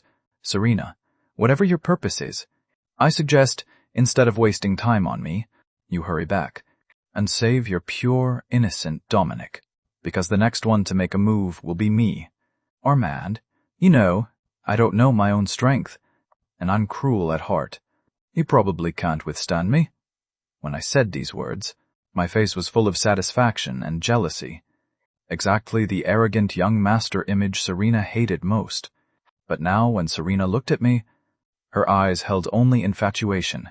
Seeing I had vented, Vivienne walked to my side, took my hand, and spoke gently. Vivienne spoke, blocking Serena's gaze at me. Hearing Serena being dragged away, my mood still didn't improve. I looked at Vivienne beside me, and couldn't help asking, "Now that you know, can you accept it? Actually, this is who I am. Arrogant and cruel, ruthless in my methods." But Vivienne just kept staring at the bandaged burn on my hand. A hint of heartache appeared in her dark eyes. "Doesn't it hurt?" Vivienne had seen clearly that when I was emotional, I had clenched my fists tight, my nails nearly digging into my palms. How could it not hurt? I didn't expect Vivienne to ask this, and couldn't help saying, "Shouldn't you think I'm cruel?" Vivienne lifted my hand again, gently blowing on the wound. "This isn't cruel. If it were me, I would be even more ruthless. Julian, this proves we're a perfect match made in heaven. You don't need to have any worries. You kill. I'll set the fires. Who says we're not husband and wife? Anyone you hate doesn't deserve to live and make you uncomfortable." Looking at the determination in Vivienne's eyes, my heart was quickly filled with a strange emotion. Serena had no intention of going back.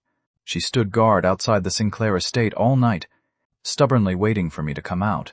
At Serena's forceful request, she sent away everyone around her, and demanded they not reveal her identity, only saying she was the bodyguard assigned to me. Since I was here now, she naturally had to follow. The guards at the gate were quite annoyed, looking at Serena standing like a statue to the side. Opening their mouths to mock, "Your first young master already said. He doesn't want to see you. You've been fired. Get lost already. Your young master and our young miss are very close. Don't think everyone doesn't know what you're scheming. Take a look at yourself. How could the madam possibly value you?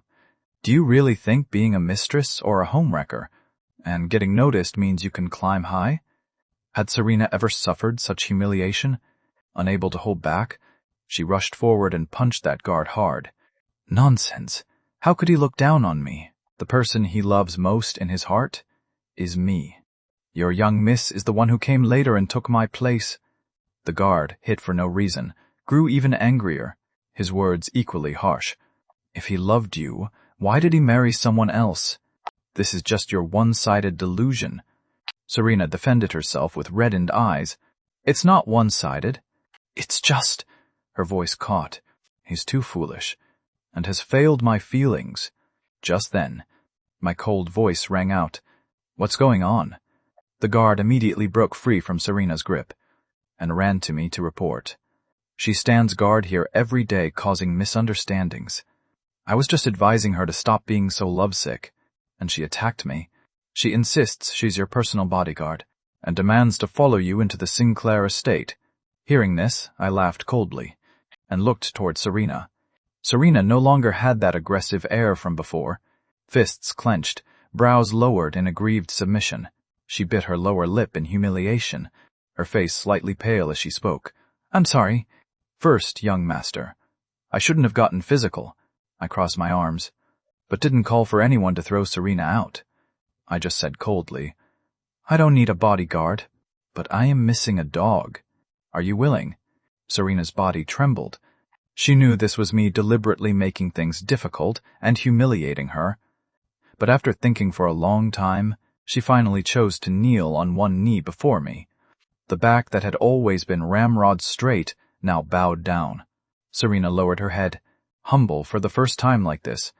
As long as I can stay by the first young master's side, I'm willing to play any role. With that, her dark eyes full of love stole a glance at me. Serena actually still held a sliver of hope in her heart. She thought if she could help me remember the past, I would definitely fall in love with her again.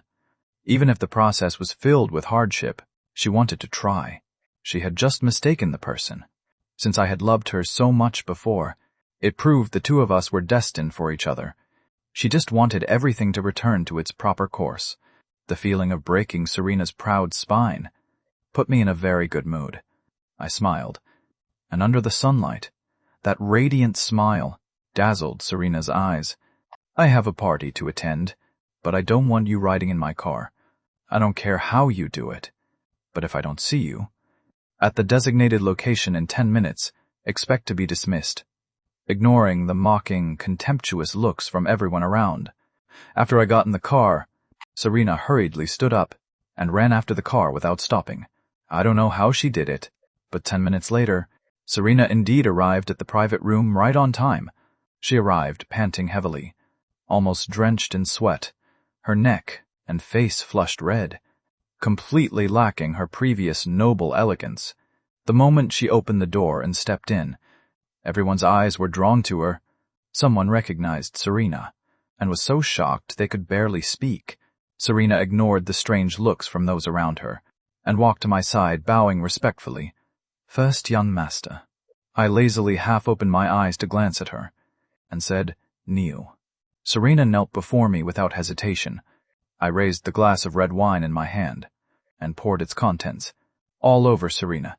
Immediately, someone couldn't help but gasp in shock. The red wine ran down Serena's hair, past her elegant brows, her porcelain white face, her slightly pale thin lips. Serena clenched her fists tightly, her body trembling slightly, clearly humiliated and furious to the extreme, yet she still held back with reddened eyes, carefully asking me, is it because I arrived late that you're angry?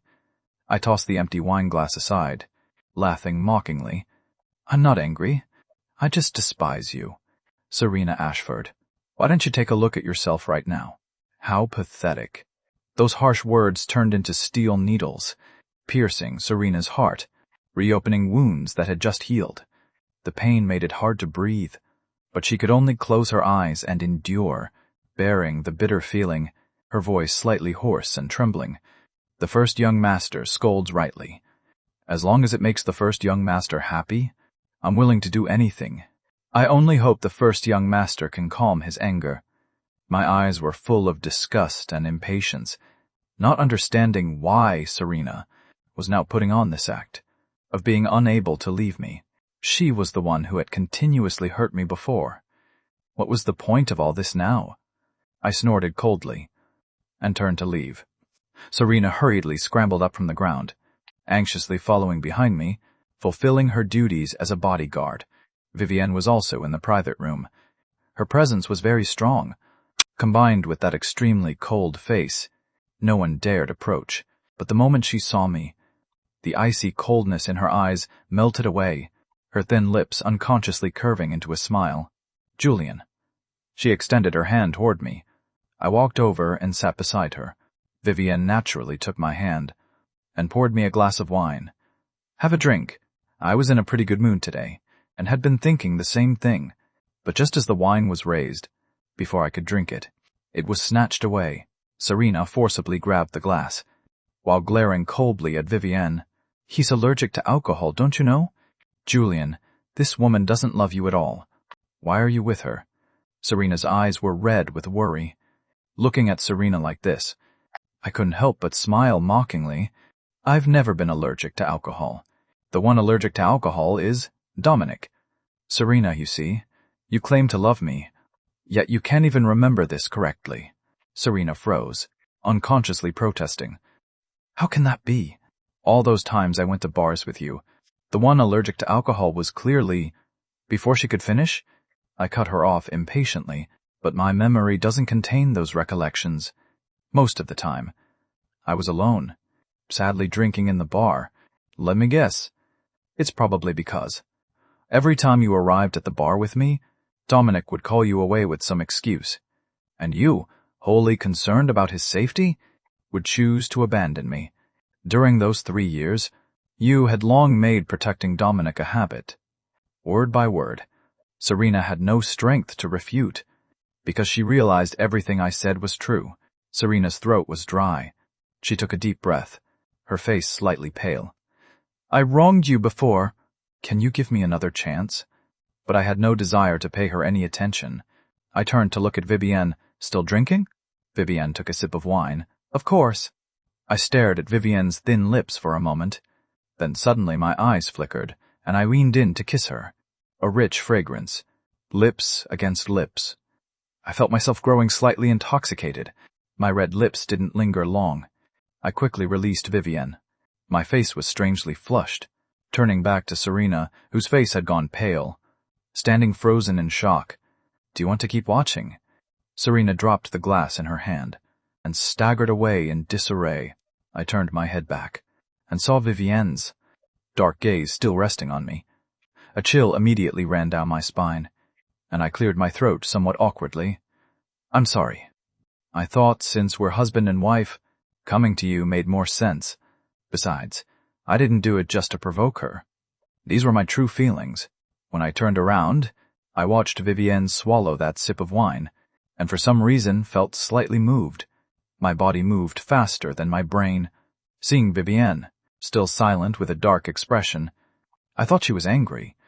I immediately stood up. "Fine, I won't be an eyesore here anymore."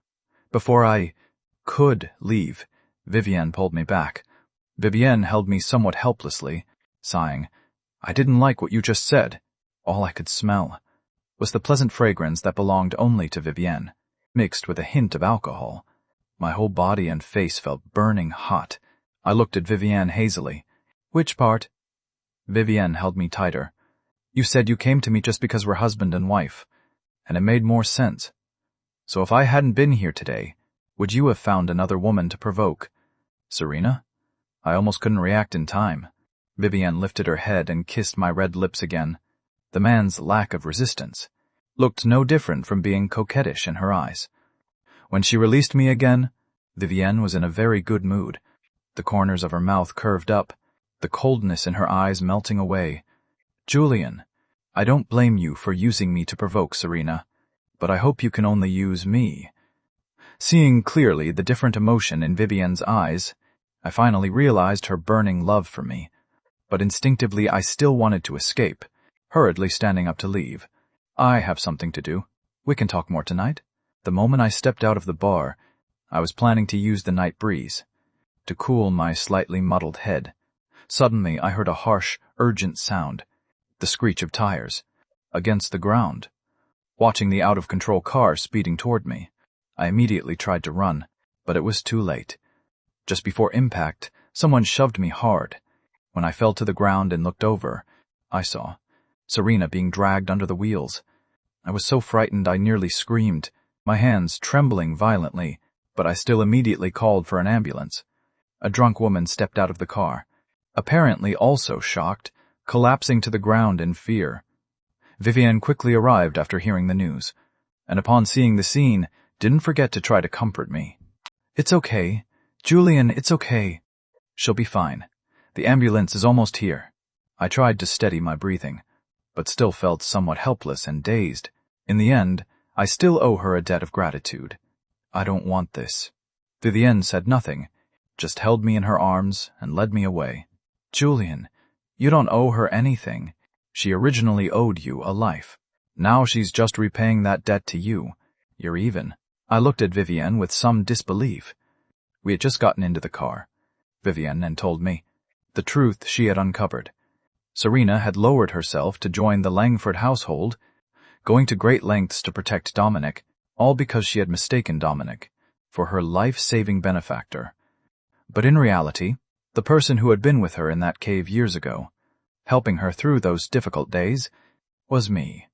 Only then did I remember the memories I had buried deep in my mind. This was also why, the first time I saw Serena, I had felt such familiarity and closeness. I had thought it was fate bestowed by heaven, but Serena had ruined it. But I was even more curious how Vivienne knew about this. Vivienne just stared at me for a moment, then smiled bitterly. "So you really did forget. It turns out, that year, the one trapped wasn't just Serena. Vivienne was also a victim. It's just that Serena was luckier, being in the same cave as me. At that time, I only knew there was another person in danger, but didn't know their exact location. But I still tried every way to send supplies and medicine to them. Later, when the rescue team arrived, I had also risked my life to guide them, so they could find Vivienne, barely clinging to life. I hadn't even had time to personally hear Vivienne say a word of thanks before rushing to help other victims. After hearing this, I looked at Vivienne with complicated feelings. "Then why didn't you tell me from the beginning?" Vivienne continued to explain. "At first, I only felt gratitude toward you, so I investigated your past to repay you. But in the process of learning about you, I discovered I had fallen in love with you. The reason I didn't come to propose was also because I knew by then that your heart already belonged to Serena. And after I was rescued from that disaster, I had been paralyzed for years. I felt I wasn't worthy." At this point, Vivienne's eyes reddened, and she continued in a cool tone. "I thought perhaps just being by your side to protect you would be enough. I just never expected fate to still favor me, bringing you to my side. The reason I didn't tell you after we married was because I didn't want you to feel. I came to repay a debt. Julian, I married you completely willingly." Looking into Vivienne's serious eyes, my heart was quickly filled with a strange emotion. The long-absent feeling of being moved left me somewhat flustered. I cleared my throat and could only say, "I'm tired. I want to sleep for a bit first." Even though she could see my resistance, Vivienne wasn't angry. She just quietly protected me by my side, watching my profile, speaking softly. "It's okay. I respect all your choices. Serena's injuries from the accident were quite severe. Most likely, for the rest of her life, she would have to live in a wheelchair." When Mr. Ashford learned of this, he came to Harbor City that very night. Seeing Serena lying haggard and wretched in the hospital bed, first came heartache, then disappointment. He shook his head, speaking helplessly. "Serena, this was your choice. I can't bet everything on you anymore. You understand, don't you?" Serena's cracked lips moved, but she finally swallowed back what she wanted to say, helplessly humming an acknowledgement. She knew she had been abandoned. As it happened, I was standing at the door just then, hearing everything. Serena had just been so strong, but seeing me, her heart was immediately filled with awkwardness. She was flustered, even wanting to get out of bed to greet me, but nearly fell to the floor. Mr. Ashford had already left, abandoning this useless heir. Julian! Serena's face was pale, her expression panicked and helpless. Even if my father doesn't need me anymore, I still have the means to make a comeback. Please don't look down on me, okay? I can give you a very good life. I really can. I held a bowl of chicken soup in my hands, looked at Serena, and finally chose to set it down on the bedside table. I sat on the edge of Serena's bed, and suddenly asked coldly, I've already checked the intersection cameras. Actually, you had plenty of time to pull me away, choosing to push me and injure yourself instead. Why did you do that? Serena was silent for a moment, then smiled bitterly. It was my body's instinctive reaction. But don't worry, getting hurt was my own choice. I won't blame you. I slowly raised my head, meeting Serena's glistening eyes. 3 years ago, though I chose you as my bodyguard, I didn't pay you any attention at all. That time at the intersection, you risked your life to push me away from the oncoming car. Because of that one action alone, I fell hopelessly in love with you, spending 3 years humbly, begging for your love, using this method again this time. You were trying to make me remember, weren't you? Serena felt a bit guilty and didn't dare admit it, but still held a glimmer of hope. So, have you remembered? I nodded. Serena's eyes, which had been so lifeless, were instantly filled with joy and excitement. She began speaking without thinking. Julian, now that you've remembered, that's wonderful. Can you give me another chance? I will definitely treat you well. The question you asked me before you fell into the water, I'll answer you now. I'm willing to be with you. From now on, I'll never fail you again, okay? I suddenly burst out laughing. A mocking laugh. In my bright, clear eyes, there wasn't a trace of affection. Serena Ashford, hasn't anyone told you? That day when I fell from the yacht into the sea, I had already remembered everything, remembered those 3 years with you. Your disregard, your protection, including your coldness, your ruthlessness, your cruelty. So do you understand what I mean now? The flame of hope Serena had just kindled was instantly doused with cold water, sending a bone-deep shock through her, leaving Serena unable to breathe. Her throat was bitter. And when she spoke again, her voice was hoarse and trembling. You remembered long ago, but that distant demeanor was simply because. You don't love me anymore? I stood up, not hiding the disgust in my eyes at all. I don't just not love you anymore.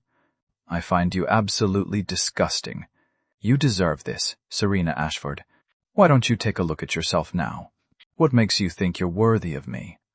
With that, I turned and walked away. Serena completely panicked. She wanted to chase after me, completely forgetting her legs were now paralyzed. In her struggle, she knocked over the chicken soup I had brought, both she and the bowl crashing to the floor. Her forehead accidentally hit the ground, immediately drawing blood everywhere. But Serena seemed not to feel the pain, watching with open eyes as I disappeared from her sight. Serena's eyes were red, like a caged animal in despair, letting out an anguished moan. Then she thought of something, no longer caring about her image on the floor, trying to scoop up the spilled soup. Several nurses heard the commotion and came running. Seeing Serena like this, they couldn't help but click their tongues. This person looks pretty handsome. How did things end up like this? Probably went crazy. So creepy. Let's stay away. But Serena seemed not to hear their gossip, trying by herself to drink the chicken soup spilled on the floor. A helpless tear slid from the corner of her eye, as she mumbled brokenly and helplessly, This is from Julian. Can't waste it. Can't waste it. After leaving the hospital, I booked a flight back to the capital. Though I didn't understand why the Ashford family had moved against the Langfords, since Serena had already fallen, I had nothing left to worry about. The news of Serena's paralysis. I had deliberately told Dominic, my Chris, had indeed lost her legs saving me. But over these 3 years, I remembered every pain Serena had caused me. Besides, if not for me back then, Serena would have died in that cave long ago. Now I had thought it through. No one was more important than myself. So what if I was a little selfish? Hearing I was going back to handle the Langford family's affairs, Vivienne was silent for a long time. Finally, she asked one question. Will you come back after? You're done? Because on our wedding day, I had already intended to divorce. I met Vivienne's eyes, feeling somewhat guilty for some reason, and could only say, "After I'm done, I might need to clear my head. Can we discuss everything when I get back? Is that okay?" Vivienne hid her clenched fists, finally smiled, and said, "I'll wait for you." I immediately stood up. "Then I'll go pack first." Vivienne watched my figure disappear around the corner. Still feeling a bit sad, Mrs. Sinclair appeared beside Vivienne, looking at her daughter with fond exasperation. "Are you sure you don't want to try harder? Don't regret it later." Vivienne smiled bitterly. "Mom, you don't understand him. What he's always wanted is freedom. This kind of relationship. Before, he might have cared about it, but now, to him, it's probably just a burden. Those 3 years," Vivienne had spent almost every day studying me. Precisely because I understand too well, I'm willing to let go. I hadn't expected to return to the Langford household with such feelings. The Langford villa hadn't been mortgaged yet, but all the servants had left. Much of the interior decor had also been sold off. Walking to the living room, I happened to see Mr. Langford in a disheveled state, drinking himself into a stupor. The suit on his body had clearly been worn for who knows how long, already wrinkled. His face was covered in stubble, nothing like his former elegant, distinguished appearance. Mr. Langford cracked open his eyes and saw me appear, immediately scrambling over to me without any regard for dignity. "Julian, I'm begging you to save the Langford family. This is also your mother's life's work. Even if you hate me, can you really bear to watch the place where our whole family once lived be sold off?" I looked around, feeling a twinge of regret, and said, "It's true. I can't bear it." Hope immediately lit up Mr. Langford's eyes, and he eagerly grabbed my pants. "Julian, I knew it. You're my most obedient child. All those years I spent spoiling you weren't wasted." Spoiling. The moment I heard this word, I couldn't help but laugh coldly. I couldn't hold back, kicking Mr. Langford's hand away hard. "By spoiling, do you mean while my mother's bones weren't even cold yet, you rushed to bring Dominic and his mother home, forcing me to give up everything? Or to better nurture Dominic, you didn't even hesitate when I was in high school to cut off all my living expenses and tuition, so I could only survive on the inheritance my mother left behind?" I emphasized every word heavily. Those days, my heart ached, and life was hard. I even suspected I wasn't his biological child. I had gone to dozens of agencies, done countless DNA tests, but the results were always disappointing. I was indeed his biological child. My father simply didn't love me. Mr. Langford sobbed while kowtowing to me. "Julian, I was truly wrong. I shouldn't have gone out and found a mistress. I shouldn't have treated you so badly. Can you give me a chance to make amends?" Tears gathered at the corners of my eyes, as I laughed coldly, stepping on Mr. Langford's hand. "Sure, I'll give you a chance. Before tonight, I want you out of the Langford estate. Oh, I forgot to mention, I've already bought this villa back." Mr. Langford looked at me in disbelief, his fatherly demeanor from just now instantly vanishing completely. He started cursing at me. "Don't think that marrying into the Sinclair family means you can fly high. Let me tell you, I'm forever your father. Are you really going to not support me?" I thought about it for a moment, then shook my head with a regretful expression. "You're right, I can't." Mr. Langford immediately showed a smug smile when he heard this. "See? You can never escape your whole life, just like your useless whore of a mother, drained dry by me." Ha ha. Ha. But very soon, Mr. Langford couldn't laugh anymore. He saw several people in white coats walking in. I also seemed to transform into a different person, speaking to those people in white with a tearful, pained voice. Our family suddenly met with disaster, and my father has gone insane. He started talking nonsense. I plan to send him to a psychiatric hospital. I'm his daughter. Do I have the right to sign?" The hospital director at the front immediately smiled obsequiously. Of course. Young master, please look over the agreement. If there's no problem, sign it." Only then did Mr. Langford realize what I was planning.